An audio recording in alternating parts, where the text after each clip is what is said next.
¿Qué tal, gente? ¿Cómo les va? Bueno, espero que muy bien. Nuevo video de Siciliano en su taller, video cortito. No es la charlita que tenemos cotidianamente, un grupo de amigos, un grupo de fanáticos. Esta es una nueva presentación para la sección del canal Dos en la misma. Bueno, llave de caños, indispensable en la valija de cualquier profesional, unidad que no debería faltar en la valija de ningún plomero.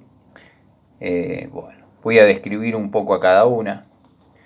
Unidad, quizás no tenía demasiada confianza en comprarla, dado que bueno, tiene un costo, pero bueno, verdaderamente hice el esfuerzo, la logré comprar, la logré adquirir. Costó, dio trabajo conseguirla, ya que no todos la venden, no todos la comercializan.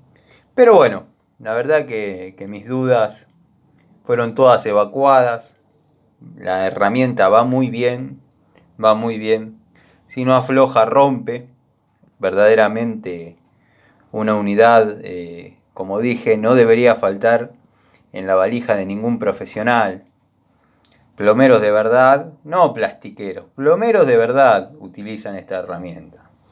Quizás tenga que meterme la lengua donde corresponde y llamarme a silencio, porque verdaderamente ha sido una unidad que ha sabido superar y sobradamente cada una de las pruebas a las que la he sometido.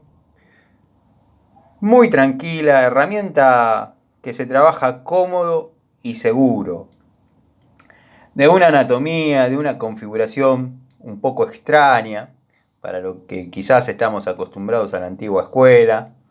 Pero bueno, innovar a veces genera dudas y bueno, verdaderamente ha sido un acierto.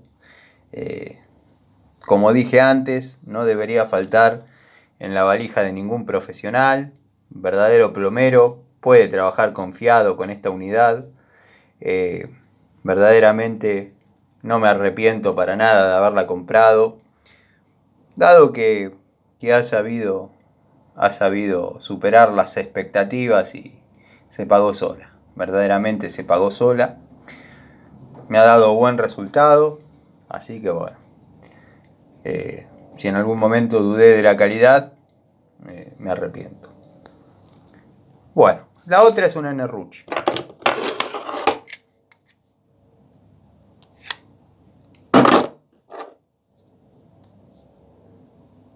Sigan bien.